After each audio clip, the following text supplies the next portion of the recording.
Então, por exemplo, quando Jesus conta a parábola do bom samaritano, então ele fala do homem que estava subindo de Jericó para Jerusalém. Né? Ele fala subindo por quê? Porque Jericó está aqui na beira do Rio Jordão. Nós estamos na depressão do Rio Jordão e do Mar Morto. Entendeu? Então isso aqui está o quê? 200 metros, 300 metros abaixo do nível do mar. Jerusalém está 800 acima. Então, e a distância não é tão grande daqui para Jerusalém, deve ser o quê? Uns 30 quilômetros no máximo. Então, você tem essa percepção geográfica, você entende o que o Senhor está falando. Essa coisa de ele está em Jerusalém e ele quer ir para Galileia, mas ele tem que passar pela Samaria. Quer dizer, a gente pensa que essas coisas não vão influenciar no entendimento, mas ajudam muito. Bom, mas qual o motivo da gente estar aqui? Esse aqui é o Monte da Tentação. Esse que está aqui atrás, eu estou aqui fugindo do sol, mas se você não tirou foto, esse aqui é o monte onde o Senhor Jesus foi tentado. A tentação está descrita lá em Mateus, do capítulo 4. E eu só quero lembrar você dela. Mateus capítulo 4, do verso 1 até o verso 11. Mas qual que é o contexto disso aqui? Eu quero falar um pouquinho da tentação de Jesus. A Bíblia fala que o Senhor vem para ser batizado por João. Você lembra da história? Ele vai descer lá no Rio Jordão, que deve estar, não sei exatamente quantos quilômetros daqui, não deve ser mais do que uns 10 quilômetros daqui. E ali então, no local onde ele é batizado, não é o mesmo que você foi ontem, tá bom? É aqui perto de Jericó. E o Senhor então entra na água, e quando ele entra na água, o céu se abre. O céu se abre e o Espírito Santo desce como pomba e o Pai fala do céu: este é o meu filho amado. Este é o meu filho amado. As pessoas que estavam por perto perceberam um trovão, mas Jesus ouviu: este é o meu filho amado. E aí ele vai para o deserto para ser provado, tentado. Algumas traduções falam tentado, outras provado. Pastor, qual que é a diferença? Vou te contar aqui hoje. No grego, a gente sempre fala que o grego é um idioma mais expressivo, né? Porque normalmente é assim, tem uma palavra em português, no grego tem 3. Normalmente é assim. Mas esse é um caso inverso. No grego não existe diferença entre provação e tentação, a palavra é a mesma. Mas para nós são duas coisas diferentes, ser provado e ser tentado. Pastor, como é que você sabe a diferença? Só pelo contexto que dá para saber, porque a palavra no grego é a mesma. Por que eu estou te dizendo isso? Porque Jesus nunca foi tentado do jeito que você é tentado. Ele foi testado, provado, mas ele nunca foi tentado do jeito que nós somos. Por quê? Porque o pecado está em nós. O pecado está na sua carne. Quando você é tentado, você sente o desejo já dentro de você, porque o pecado está lá. Mas Jesus não tinha pecado. Você entende isso? Ele foi concebido, Jesus não tinha nada de Maria.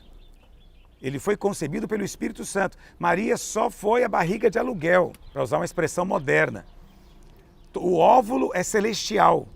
Foi implantado pelo Espírito Santo dentro do útero de Maria.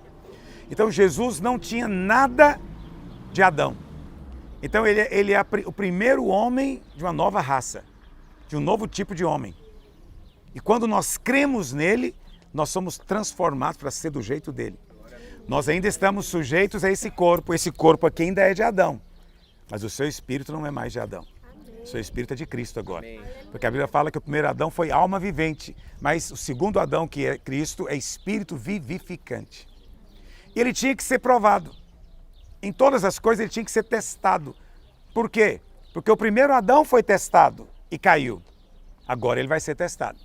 E a Bíblia fala então que o Espírito Santo conduz ele. Olha o que diz: a seguir foi levado Jesus pelo Espírito ao deserto para ser tentado pelo diabo. Esse lugar aqui é deserto. A cidade de Jericó é um oásis no meio do deserto da Judeia, que nós estamos andando já durante todo esse dia.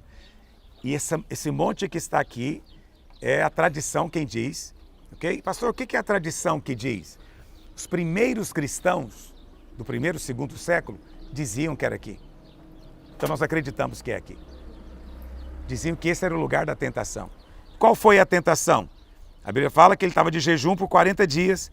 Então o tentador, se aproximando, lhe disse: se és filho de Deus...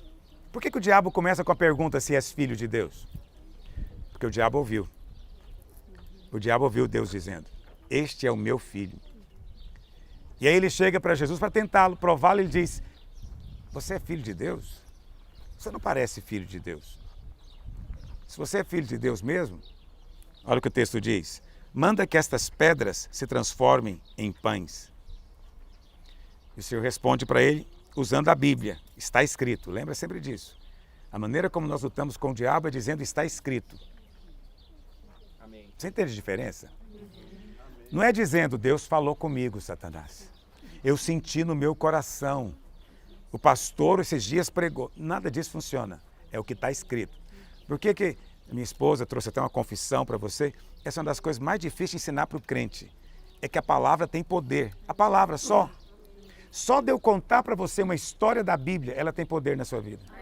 Só de eu te contar a história, eu não preciso fazer aplicação nenhuma, explicação nenhuma. Só de eu te contar, você sente seu coração, porque a palavra tem poder. Então, você não vence o diabo dizendo: olha, hoje de manhã eu estava orando e eu senti Deus falando comigo. Isso não derrota o diabo. Entendeu? Tem que ser a palavra escrita. Escrita. Porque é essa que o diabo vê, que está dentro de você, ele não vê. Essa aqui ele não tem como negar, você vai mostrar para ele, está escrito. O diabo sabe ler. Então vença o diabo com o que está escrito. Memorize a Bíblia. Ganhe esse hábito. Eu sou tão obsessivo, me perdoe se eu falo mal de mim mesmo, que eu coloco no meu celular despertador para eu me lembrar de confessar versículo. Durante todo o dia eu memorizar aquele versículo. Eu ponho o versículo no Notes, não sei se você sabe o que eu estou falando, um aplicativozinho que você pode colocar uma nota, eu ponho lá 1 ou 2 versículos. E depois eu ponho no alarme, de hora em hora para me lembrar, confessa a palavra. Aí eu vou lá e leio o versículo, para no final do dia eu saber de cor. Porque tem dia como hoje, por exemplo, que eu não tenho tempo de ficar lendo com você tudo, mas eu sei de cor. Eu falo para você. Esse tempo atrás decorei o Sermão do Monte inteiro. Para quê? Para nada. Só pelo prazer de estar fazendo a minha caminhada e falar todinho. Mateus 5, 6 e 7. Se és filho de Deus, manda que essas pedras transformem em pão. O Senhor diz: está escrito, não só de pão viverá o homem, mas de toda palavra que procede da boca de Deus. Vamos entender o contexto disso aqui tudo. O diabo fala: você é filho de Deus? Por que o diabo diz? Porque Deus falou. E o Senhor responde o quê? Não só de pão vive o homem, mas de toda palavra que sai da boca de Deus. Qual é a palavra que tinha saído da boca de Deus? Este é o meu? Está entendendo a conversa e que nível que está? Todo o questionamento aqui do diabo é em cima do quê? Você crê ou não no que o Pai disse? Presta atenção, é pecado transformar pedra em pão? Sim ou não?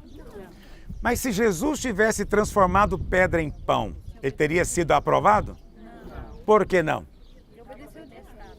Não, não é? Não, porque ele provou o verdadeiro poder de Deus. Isso está dito na Bíblia. Não é isso ainda. Eu vou te dizer agora para você por que é. Se ele tivesse transformado pedra em pão, ele estaria dizendo, em outras palavras, que o que Deus diz não é suficiente. Precisa de uma prova adicional. Olha para cá. Eu chego e digo para você: você é nova criação. Qual que é a primeira coisa que a pessoa me fala? Tá bom, pastor, mas eu preciso de ver, eu não estou sentindo. Não é o seu caso, é só um exemplo. Você nunca faria isso. Aí eu digo: fique só com o que a palavra está falando. Mas pastor, eu ainda estou com isso, eu estou com aquilo. Mas Deus está dizendo que você é. Está entendendo o que eu estou dizendo? Entende a diferença entre nós e Jesus? Para Jesus, o que o Pai falou é suficiente. Mas para nós, você pode ler o dia inteiro que você fala: não sei, eu queria uma coisa mais prática. Entendeu? Não sei. Está falando o que eu sou, mas eu não estou vendo o que eu sou. O pastor Luiz fala que eu sou, é minha identidade, mas eu não estou sentindo, não estou não sei o quê. Quer dizer, o diabo sempre te fala isso. Se você é mesmo filho, se você é mesmo nova criação, se você é mesmo fiel, se você é mesmo discípulo, se você é mesmo isso ou aquilo, faz alguma coisa. Mostra, prova, faz alguma coisa, você não faz nada. Mas é justamente aí que está a sua vitória. Quando o diabo vier questionar a sua identidade, não faça nada. Nada. Apenas repita o que está escrito: eu estou em Cristo. Portanto, eu sou nova criatura. Não estou vendo. Não. Quem que garante isso? Você é igualzinho a todo mundo. Você quer falar que você é diferente? O diabo vai te dizer isso. Você não tem que responder o diabo, só fala o que está escrito.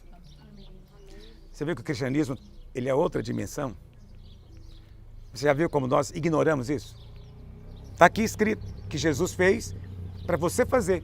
Isso é andar nas pegadas dele. Está me acompanhando? Amém. Você é capaz de lembrar alguma coisa que você é em Cristo aqui agora? Vencedor. Justiça de Deus. Salvo, eleito, justificado. Chosen. Sorry, I didn't know you speak English. Can you understand what I'm saying? Yes. Aleluia. Ele é dos Texas. Do Texas. Texas, Goiás? Não. Olha para cá. Então, veja bem. Tudo na vida cristã é uma questão de saber quem você é. O diabo sabia disso. Mas quem você é não é determinado por você. Glória a Deus. A sua identidade, quem determina é o seu pai. Então você tem que saber o que o pai diz a seu respeito. Você tem que ler o evangelho. O que Deus diz a seu respeito é o que você é. Amém. Mas o seu pai, seus vizinhos, seus amigos vão dizer outras coisas. Você mesmo vai pensar de si outras coisas. Mas no final você tem que ficar com o que é. O diabo sempre quer discutir a sua identidade. Fica firme nela. Eu sou filho, eu sou herdeiro, eu sou nova criação, eu sou salvo, eu sou justo, eu sou curado, eu sou mais do que vencedor. Tudo isso são coisas que eu sou nele, porque ele diz. Então mesmo que o diabo diga para mim, se você é mesmo pastor, então transforma essa pedra em pão, faz alguma coisa para que a gente possa saber. Porque sempre o diabo está querendo que você faça alguma coisa para reforçar a identidade. Mas quando você cede à tentação, você está dizendo que a palavra de Deus não é suficiente. Todas as vezes, estou erguendo o iPad, mas é a minha Bíblia, tá bom? Todas as vezes que você pensa que o que a Bíblia diz não é suficiente, você sai da posição da vitória. O diabo sai rindo. Ele te convence de que você não é o que você realmente é. Você sabe, lá no Éden, alguém vai dizer, mas Adão foi tentado. Qual foi a tentação do diabo para Adão? A mesma de Jesus. Quando Deus criou o homem à sua imagem e... Muito bem. Quando o diabo chega para a mulher, o que ele diz? Não é assim que Deus disse? Comereis de toda a árvore? A mulher falou, não. Deus disse que dessa aqui não pode comer. Ela até acrescentou, e nem tocareis nela. Porque se a gente comer, morre. Aí o diabo fala o que para ela? É certo que não morrereis. Deus sabe em que no dia em que você comer, você vai ser como Deus. Você vai ser como Deus. Mas ela não foi criada como Deus? Ela já era ou não? Então o diabo tentou Eva a se tornar o que ela já era. Está me entendendo? Quando você é tentado a se tornar o que você já é, você está questionando o que Deus disse. Vai ser expulso do jardim. Então veja bem, Deus diz que você é justo. Mas aí ele vem dizendo, não pastor, eu estou orando, porque quando eu for justo o suficiente, eu vou ter essa bênção. Foi expulso do jardim. O diabo convenceu ele que ele não é o que ele é. E agora ele está se esforçando para ser o que ele já é. Você conhece crente que está se esforçando para ser justo? No dia que eu for santo desse jeito. No dia que eu tiver esse nível de justiça e obediência, meu Deus, vai ser bom demais. Tadinho, o diabo convenceu ele a ficar buscando algo que ele já é. Isso produz uma contradição no mundo do espírito. O resultado disso é você sai do jardim. No jardim você vai comer tudo livremente. Fora do jardim você vai ter que arar a terra no meio dos espinhos, com o suor do seu rosto, e nem tem certeza que vai ter chuva do céu. Que vida horrorosa. No jardim tem ouro em abundância. Fora do jardim não tem nada. Adão era muito rico, saiu do jardim, não levou nada. Você já leu que no jardim tinha ouro? Você nunca leu, né? Aí diz mais, vamos terminar, já estou encerrando. Então o diabo levou a cidade santa, colocou sobre o pináculo do templo. Pináculo do templo. O templo era muito alto, nós vamos amanhã, ou depois da manhã, não sei, vai ser o horário, lá veio a esplanada, né, onde está a mesquita hoje. O templo era muito alto e o diabo levou Jesus lá. Você já parou para pensar como? Como? Você não fica imaginando as coisas quando você lê a Bíblia? Porque Jesus estava aqui, estou te contando. O diabo levou ele daqui lá no pináculo. Como que ele levou? Os dois foram conversando? O diabo mandou 2 anjos levá-lo? Não, em espírito não foi, não. Teletransporte. É assim que surgem as controvérsias teológicas. É quando alguém levanta uma questão, fala, mas como que ele levou lá? É uma curiosidade secundária, mas eu tenho essas bobagens. Então eu fico imaginando que, na minha imaginação, né? E o diabo foi voando e levou Jesus junto, voando. Imagina se o diabo leva você voando para algum lugar. Já falou pensar nisso? Jesus poderoso. Me larga eu. Não, pastor, eu acho que não foi desse jeito, não. Tudo bem, você é livre para pensar o que você quiser. O fato é que levou lá para o alto. Agora, se o diabo me leva ali para uma salinha, até eu vou. Mas ele me leva para o alto do Empire State, em cima do telhado. Eu tenho medo de altura. Aí a tentação vira outra. Ai, Jesus. Bom, mas o diabo levou e disse para ele, se você é filho de Deus, atira aqui embaixo, porque está escrito, aos seus anjos ordenará a teu respeito que te guardem, e eles te sustentarão nas suas mãos para não tropeçares em alguma pedra. Uau, aqui o diabo agora foi terrível, ele citou a Bíblia. Qual salmo que ele citou aqui? Salmo 91, predileto dos crentes, meu também. Entendeu? Ele citou o Salmo 91, ele conhece o Salmo 91, né? E ele falou para Jesus, você está fazendo algo dentro da Bíblia, está escrito, você pode seguir a Bíblia. Então vamos brigar com a mesma espada. Em outras palavras, foi isso. E o Senhor responde para ele, também está escrito, não tentarás o Senhor teu Deus. Levou ainda o diabo a um monte muito alto. O diabo gosta de altura, você é desconfiado dessa coisa. Por isso que ele é o príncipe dos ares, é o pináculo do templo e agora um monte muito alto. Então, muitos dizem que é esse monte também. Mas eu não sei, é um monte muito alto. Tão alto, e aqui eu acho que até pode entrar já uma ficção científica. Porque o texto diz, e mostrou-lhe todos os reinos do mundo e a glória deles. Como? Como? Que montanha é essa? Que dá para ver tudo. É óbvio que essa montanha aqui está em outra dimensão. Aí agora eu acho que está em outra dimensão. Ou ele só mostrou uma visão, com todos os... Isso, é uma outra dimensão. Quando é uma outra visão, você está entrando em outra dimensão. Você vê, olha o nível de tentação, né, de provação. Meu Deus do céu, que coisa impressionante. E mostrou a glória dos reinos deste mundo. Ele disse, tudo isso te darei, se prostrado me adorares. Lá em Lucas, na descrição de Lucas, diz, tudo isso me foi dado, e eu dou a quem quiser. Interessante, tudo isso me foi dado. Quem deu para Satanás tudo isso? Adão. Adão deu para ele, se vendeu como escravo, cometeu alta traição contra Deus. Não é? Jesus não o contradisse. Ele não disse mentiroso, pai da mentira, nada é seu, isso tudo é de Deus. Ele não falou, porque era mesmo. E ele veio justamente para comprar de volta. Não foi tomar de volta, ele veio comprar de volta. Porque o que o diabo tinha, havia legalidade para ter. O homem tinha entregado. A Bíblia fala no Salmo 116 que os céus são os céus do Senhor, mas a terra deu a ele, aos filhos dos homens. Significa que Adão era o dono desse planeta. Ok? Mas Adão entregou, então Satanás tinha autoridade para dar para quem ele quisesse. Hoje não tem mais. Hoje ele é usurpador, hoje ele é um poceiro que está usando algo que não pertence a ele. Hoje. Por quê? Porque pelo seu sangue, Apocalipse capítulo 5 diz que ele comprou de volta. Todos e tudo. Glória a Deus. Toda a criação, ele comprou de volta. Aleluia. Pelo seu sangue. Mas nessa altura aqui o diabo ainda tinha, o diabo queria dar para ele com a condição de prostrado adorá-lo. Então Jesus ordenou, retira-te Satanás, porque está escrito, ao Senhor teu Deus adorarás e só a ele darás culto.